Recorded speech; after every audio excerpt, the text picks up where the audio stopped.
24 de abril. No pienses, mi queridísima hijita, en las arideces, desánimos y tinieblas desalentadoras que a menudo afligen tu espíritu, porque son queridas por Dios para tu mayor bien. Un día la Magdalena hablaba al Divino Maestro y, sintiéndose alejada de él, lloraba y lo buscaba y estaba tan ansiosa por ver lo que, viéndolo, no lo veía, y creía que aquel hombre era el hortelano. Es lo que te sucede a ti.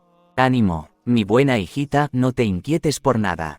Tienes en tu compañía a tu Divino Maestro, no estás separada de él. Esta es la verdad y la única verdad. ¿De qué temes? ¿De qué te lamentas? Ánimo, pues, ya no puedes ser ni una niña ni siquiera una mujer, hay que tener un corazón varonil, y hasta que tengas el alma firme en la voluntad de vivir y de morir en el servicio y el amor a Dios, no te inquietes ni de las limitaciones ni de cualquier otro impedimento. La Magdalena quería abrazar a nuestro Señor, y este dulce Maestro, que se lo había permitido en otras ocasiones, esta vez le interpone un obstáculo, un impedimento. No le dice no me toques porque aún no he ascendido a mi Padre. 25 de abril. Las tentaciones y las tempestades que rondan en tu cabeza son signos seguros de la predilección divina.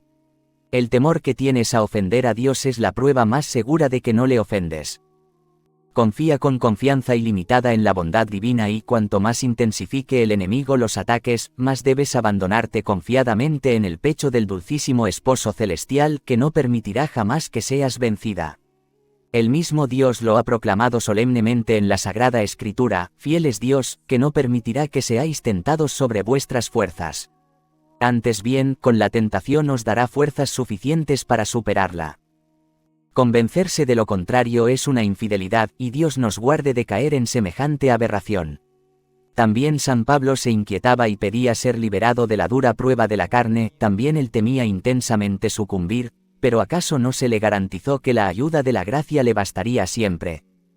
Nuestro enemigo, juramentado en daño nuestro, quiere persuadirte de todo lo contrario, pero desprécialo en nombre de Jesús y ríete con ganas de él. Este es el mejor remedio para hacerle batirse en retirada. Él se hace fuerte con los débiles, pero con quien se le enfrenta con el arma en la mano se vuelve un bellaco. Teme no obstante, pero con temor santo, quiero decir con el temor que no está nunca separado del amor. Cuando ambos, el temor y el amor, están unidos entre sí, se dan mutuamente la mano, como dos hermanas, para mantenerse siempre en pie y para caminar seguros por los caminos del Señor. 26 de abril. El amor nos hace correr a gran velocidad, el temor en cambio nos hace mirar con prudencia donde se pone el pie, guiándonos para no tropezar nunca en el camino que nos lleva al cielo.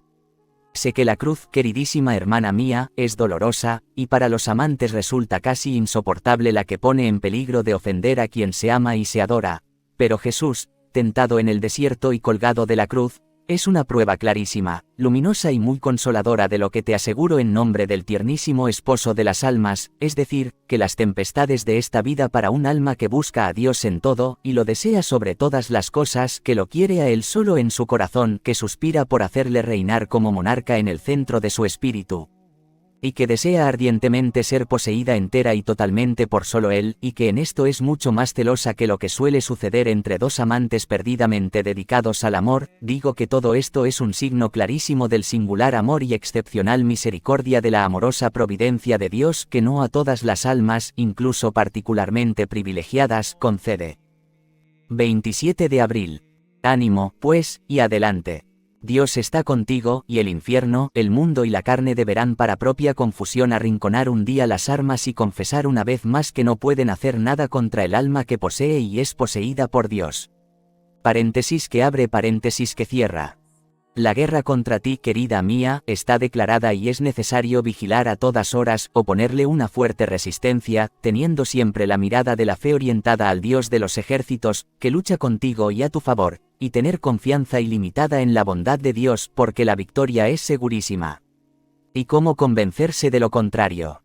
¿No está nuestro Dios más interesado que nosotros mismos en nuestra salvación? ¿No es el más fuerte que el mismo infierno? ¿Quién podrá resistir y vencer alguna vez al monarca del cielo? ¿Qué son el mundo, el demonio, la carne, todos nuestros enemigos, delante del Señor? 28 de abril. Tú dices que no sabes distinguir si los rayos de luz que a veces se producen en el fondo de tu espíritu provienen de Dios o vienen de otros, temiendo estar engañada en todo a causa de tu sutil amor propio. Pues bien, he aquí los signos para conocer si esos rayos de luz provienen del Padre de las Luces. Estos signos se reducen a 3. El primero es que esas luces producen un conocimiento cada vez más admirable de Dios, el cual, en la medida en que se nos revela, nos concede una idea cada vez más alta de su incomprensible grandeza. En resumen, esa luz nos lleva a amar cada vez más a Dios nuestro Padre y a sacrificarnos cada día más por su honor y por su gloria. El segundo signo es un conocimiento cada vez mayor de nosotros mismos, un sentimiento cada vez más profundo de humildad ante el pensamiento de que una criatura tan vil haya tenido la osadía de ofenderle, y que se atreva todavía a dirigirle la mirada, a observarlo. El tercero es que estos rayos celestiales producen en el alma un desprecio cada vez mayor de todas las realidades terrenas, exceptuadas solo aquellas que pueden ser útiles para el servicio de su Dios. Por tanto, si esos rayos de luz producen estos 3 efectos en el alma, reténlos como provenientes de Dios. Estos efectos no pueden de ningún modo producirlos en el alma ni el enemigo ni mucho menos nuestra fantasía y nuestra imaginación. 29 de abril. Te ruego, pues, que te consueles también tú con este divino pensamiento, que tus penas espirituales y físicas son la prueba del querer divino, que desea por ese camino conformarte más al prototipo divino, a Jesucristo. Paréntesis que abre, paréntesis que cierra. Para quien espera en el Señor sentirse tranquila de conciencia no puede provenir más que del mismo Dios. Te sirva esto de respuesta a tu otra pregunta. No sentir atracción alguna por algún lugar de este mundo terrenal no puede tener como autor a otro fuera de Dios que quiere separar al alma de todo lo que no sea Él. 30 de abril. El camino trazado por el apóstol al cristiano es el de despojarse de los vicios del hombre viejo, es decir, del hombre terreno, y de revestirse con las virtudes enseñadas por Jesucristo. En cuanto a despojarse de los vicios, él dice, mortificad vuestros miembros terrenos. El cristiano santificado por el bautismo no queda libre de las rebeliones de los sentidos y de las pasiones. De aquí surge la necesidad imperiosa de mortificar nuestras pasiones mientras se está en esta vida.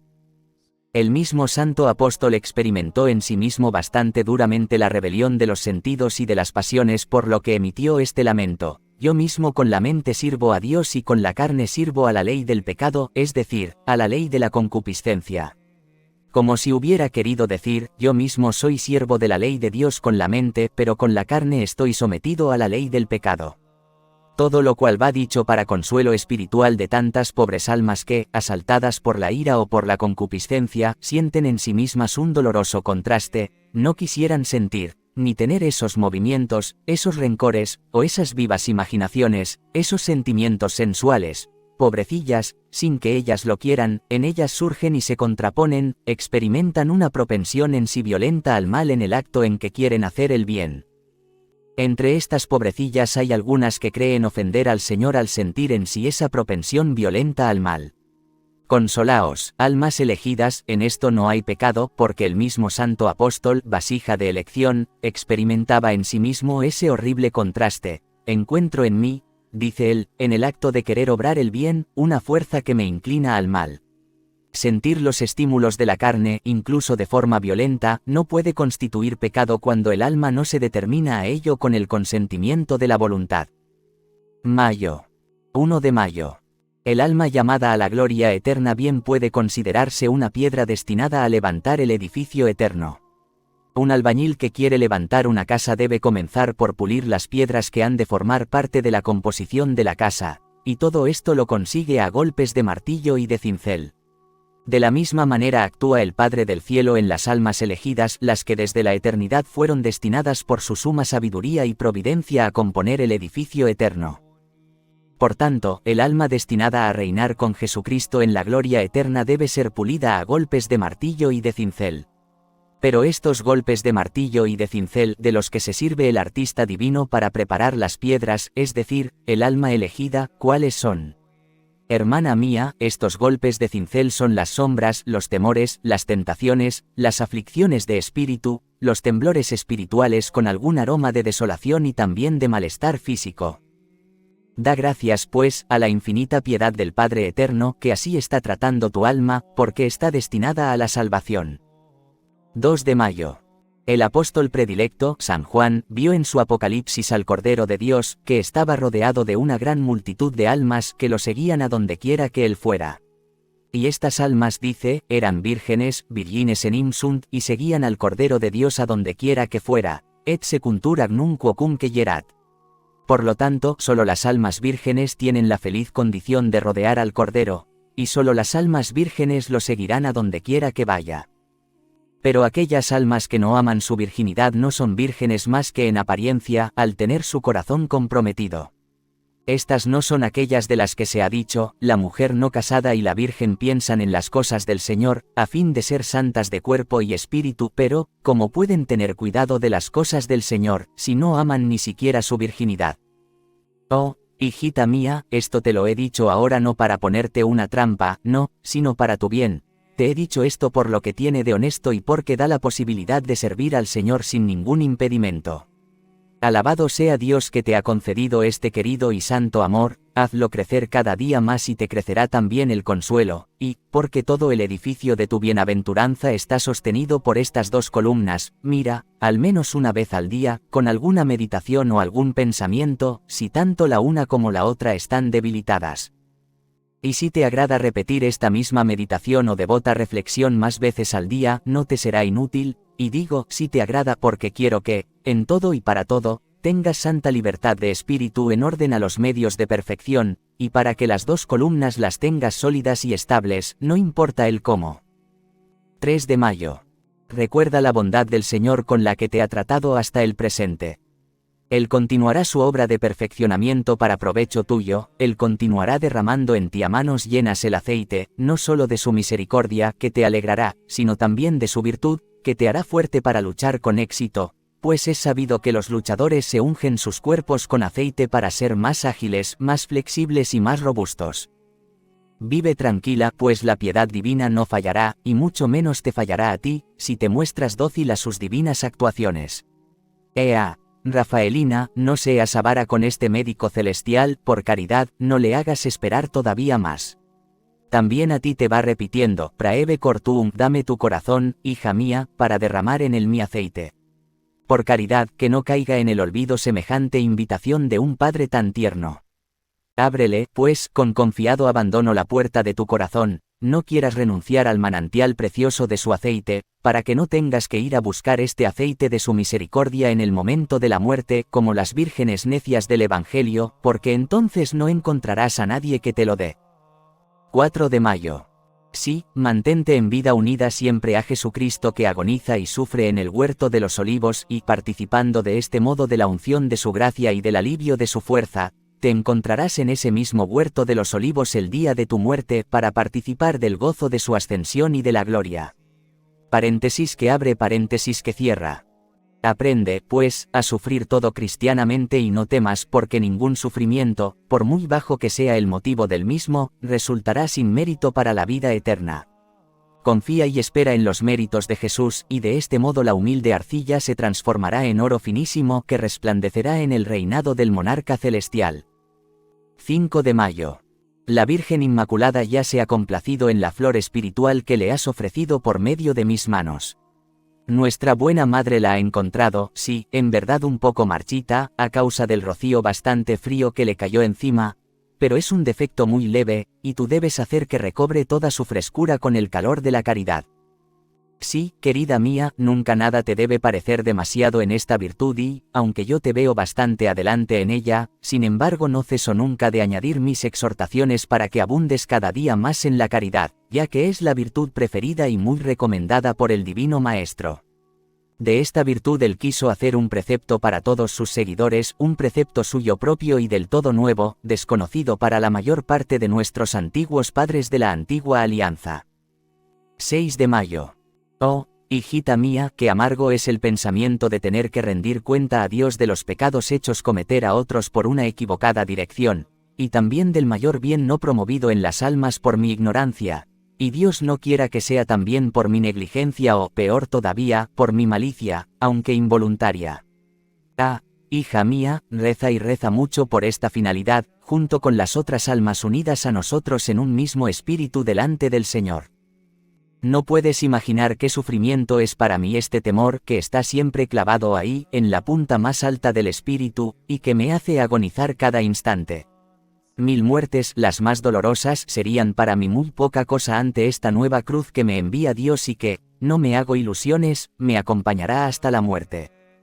Sé también que esta espina es la que me consumirá lentamente porque me doy cuenta de que no es propiamente una tentación sino un querer expreso de Dios. Todos mis esfuerzos no sirven ni para alejar ni para disminuir esta afiladísima espina que no me deja libre ni por un instante. Con esta espina en el alma cualquier consuelo me es indiferente, cada acto de bondad me resulta un tormento, las ocupaciones, aburridas, las distracciones son para mí un atroz martirio, la vida misma me pesa y me es amarga. Pienso en ella, sin quererlo, porque la siento de continuo durante el día y la tengo presente en el alma en mis sueños por la noche. Ella es mi primera angustia y el primer pensamiento al despertarme, es la última realidad con la que y sobre la que me duermo. 7 de mayo. Qué bueno es el Señor con todos, pero se muestra mucho más bondadoso con el que tiene verdaderos y sinceros sentimientos de agradarle en todo y de esperar que se cumplan en él los divinos deseos. Aprende, de modo muy especial tú, a descubrir y a adorar la divina voluntad en todos los acontecimientos humanos. Repite con frecuencia las divinas palabras de nuestro queridísimo Maestro, hágase tu voluntad en la tierra como en el cielo. Sí, que esta bella exclamación esté siempre en tu corazón y en tus labios en todos los momentos de tu vida. Repítela en las aflicciones, repítela en las tentaciones y en las pruebas a las que Jesús quiera someterte, repítela también cuando te sientas sumergida en el océano del amor de Jesús. Ella será tu ancla y tu salvación. No temas al enemigo, él no intentará nada contra la navecita de tu espíritu, porque el timonel es Jesús y la estrella es María. 8 de mayo. Mi corazón está rebosante de alegría y se siente cada vez más fuerte para aceptar cualquier sufrimiento, siempre que se trate de agradar a Jesús. Pero es también verdad que el demonio no puede darse descanso al hacerme perder la paz del alma y debilitarme en la gran confianza que tengo en la misericordia divina. Y se esfuerza por conseguirlo, sobre todo por medio de las continuas tentaciones contra la santa pureza que va suscitando en mi imaginación, y a veces también ante la simple vista de cosas, no digo santas, pero al menos indiferentes. Siguiendo su consejo, me río de todo esto como de cosas de las que no hay que preocuparse. Pero lo que en ciertos momentos me hace sufrir es el no estar seguro de si, ante el primer asalto del enemigo, he estado listo para resistir. Es cierto que, al examinarme en este momento, preferiría la muerte antes que ofender del y Frankfurt veradamente a mi querido Jesús con un solo pecado, aunque fuera leve. 9 de mayo. Jesús te haga cada vez más grata a Él y más semejante en los caminos del dolor.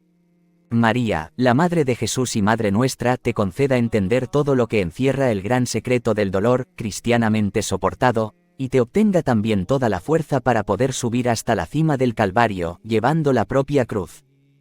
Es verdad que, para recorrer este camino, se necesita mucha fuerza, pero, coraje.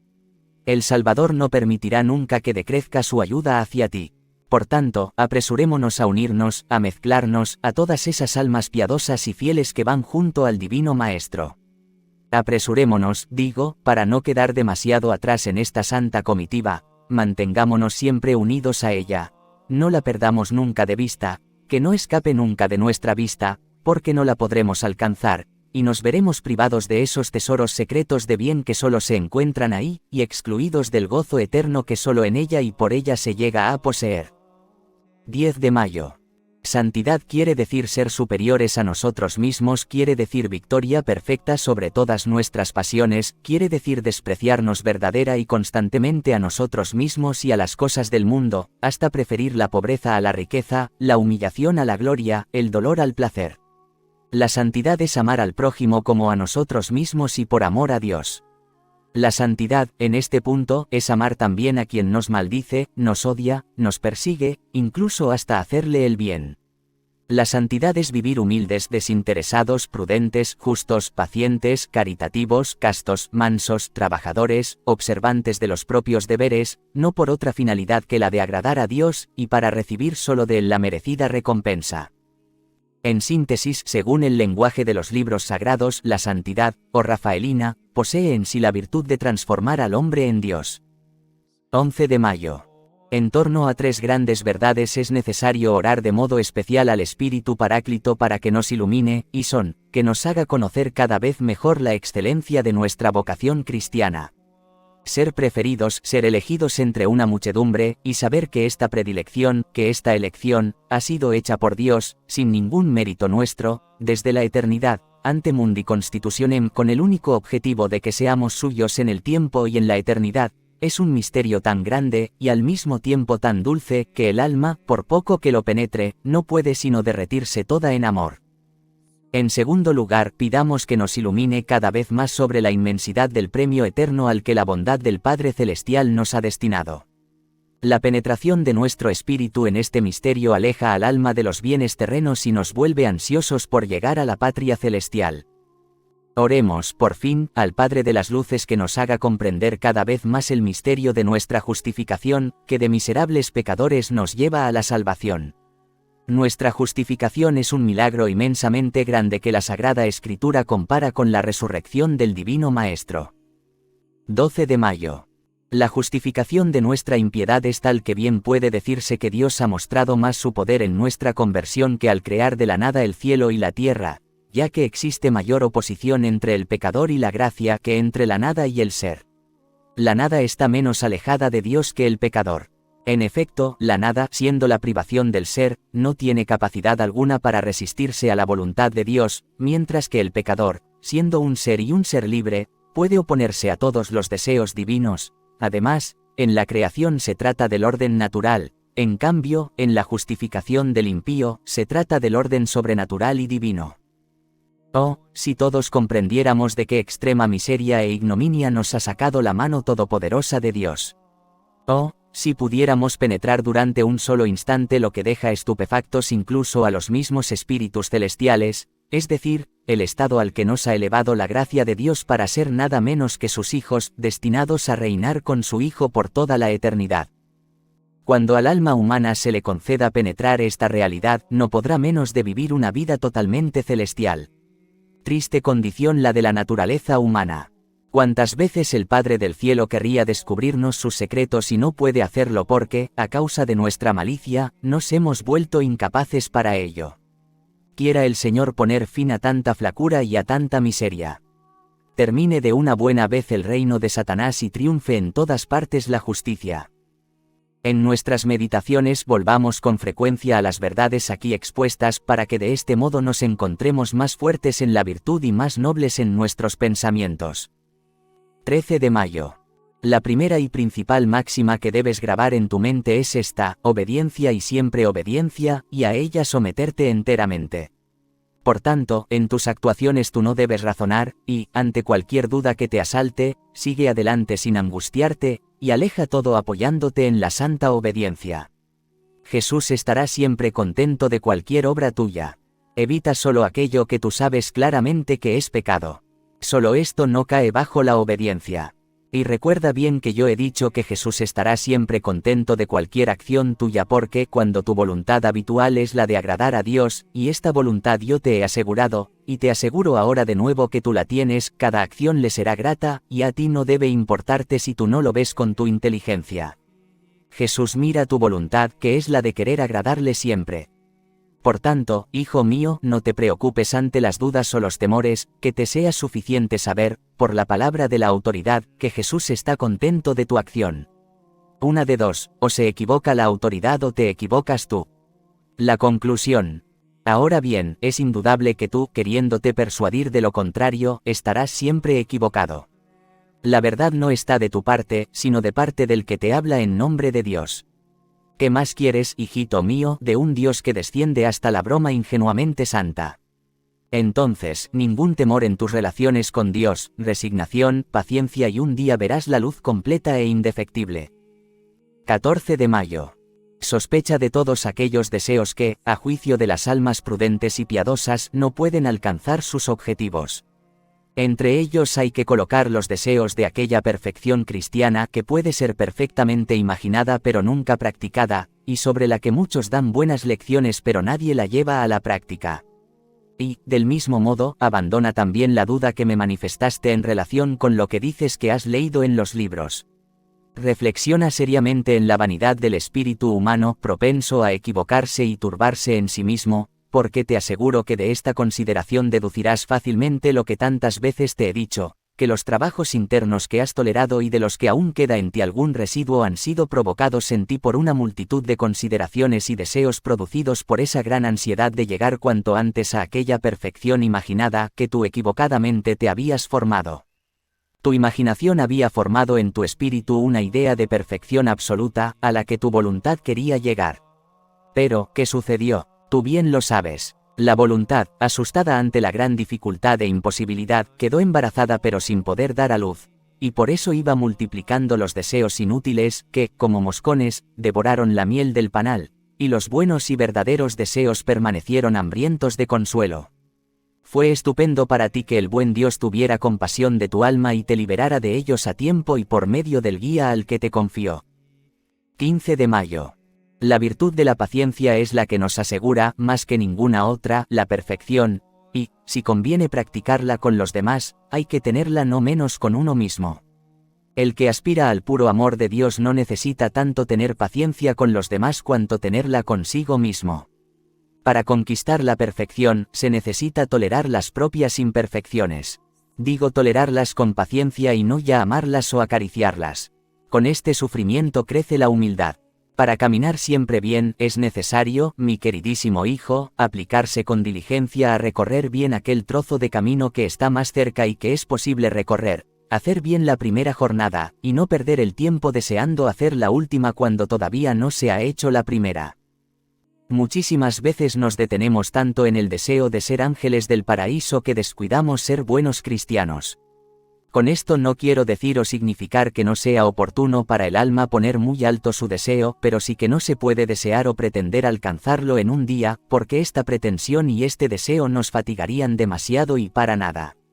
Nuestras imperfecciones, hijito mío, nos han de acompañar hasta la tumba. Es cierto que nosotros no podemos caminar sin tocar tierra, pero es verdad también que, si no nos tenemos que tumbar o mirar a otro lado, tampoco hay que pensar en volar, porque en las vías del espíritu somos como pequeños pollitos, a quienes todavía no les han salido las alas. 16 de mayo. Nuestra vida terrena se va muriendo poco a poco en nosotros, de igual modo es necesario hacer morir en nosotros nuestras imperfecciones. Imperfecciones, es cierto que para las almas piadosas que las sufren, pueden ser también fuentes de mérito y motivos poderosos para adquirir virtudes, porque, a través de esas imperfecciones, conseguimos conocer cada vez mejor el abismo de miseria que somos, y ellas nos impulsan a ejercitarnos en la humildad, en el desprecio de nosotros mismos, en la paciencia y en el esfuerzo. Hijo mío, yo no sé qué impresión producirá en tu alma esta pobre carta, pero todo lo 80. He escrito al pie del crucifijo. He sentido muy fuerte en mi corazón el impulso de escribirte lo que te he escrito porque he juzgado que una gran parte de tu mal pasado ha estado motivado por haber hecho grandes proyectos y, viendo después que los resultados eran pequeñísimos y que las fuerzas eran insuficientes para poner en práctica aquellos deseos, aquellos planes y aquellas ideas, fuiste atormentado por angustias e impaciencias, inquietudes y turbaciones de la mente y del corazón. De aquí nacieron en tu corazón todas aquellas desconfianzas, languideces, ruindades y faltas. Y si todo esto es verdad como por desgracia lo es en realidad, sé más prudente de aquí en adelante, camina pisando tierra, porque el alto mar te produce vértigos y te provoca mareos. 17 de mayo. Mantente, hijo mío, cerca, muy cerca de los pies de Jesús con la Magdalena. Conténtate con practicar aquellas pequeñas virtudes que son más adecuadas a tu edad y a tu espíritu. A un comerciante al por menor se le confía no una canasta grande, sino una pequeña. Te recomiendo, porque es propia de tu edad, la santa sencillez con la que se conquista el corazón de Jesús. No tengas miedo de esos peligros que ves de lejos como tú me escribes, y sobre los que hemos tratado de palabra largamente en diversas ocasiones. Te parece a ti que son ejércitos y no son otra cosa que sauces con muchas ramas y que, al caminar, corres el peligro de engañarte, hasta que los tienes ante tu vista. Ten, hijito mío, un firme y general propósito de querer servir y amar a Dios con todo tu corazón, y, fuera de esto, que no te inquiete ningún pensamiento del futuro. Piensa en obrar bien en el día presente y cuando llegue el día de mañana, entonces se llamará hoy, y entonces será el momento de pensar en él. Ten siempre una gran confianza y resignación en la divina providencia, y no trates de hacer más provisiones de maná que las que necesites para el día presente, y no dudes de que Dios lo hará llover al día siguiente, y así sucesivamente todos los días de tu vida. 18 de mayo. Lo que este santo apóstol Pablo considera más importante es la caridad, y, por eso, la recomienda vivamente, más que cualquier otra virtud, y quiere que esté presente en todas las acciones, pues es la única y sola virtud que constituye la perfección cristiana, y por encima de todo esto, dice él, conservad, tened la caridad, que es el vínculo de la perfección. Mira, él no se contenta con recomendarnos la paciencia, el soportarnos mutuamente, también estas virtudes nobles, pero no, él quiere la caridad y con mucha razón, porque puede darse muy bien que uno soporte pacientemente los defectos de los otros, perdone incluso las ofensas recibidas, y todo puede ser sin mérito, cuando se ha hecho sin caridad, que es la reina de las virtudes y que las incluye a todas. Por tanto, hermana mía, tengamos en gran aprecio esta virtud, si queremos encontrar misericordia en el Padre del cielo. Amemos la caridad y pongámosla en práctica, es la virtud que nos constituye en hijos de un mismo Padre que está en los cielos. Amemos y practiquemos la caridad, siendo este el precepto del Divino Maestro, en esto nos diferenciaremos de la gente, si amamos y practicamos la caridad. Amemos la caridad y huyamos hasta de la sombra de lo que de algún modo podría ofuscarla. Sí, por fin, amemos la caridad y tengamos siempre presente la gran enseñanza del apóstol, todos nosotros somos miembros de Cristo Jesús. Y que solamente Jesús es la cabeza de todos nosotros, sus miembros. Mostrémonos amables mutuamente y recordemos que todos hemos sido llamados a formar un solo cuerpo, y que, si conservamos la caridad, la hermosa paz de Jesús triunfará siempre exultante en nuestros corazones.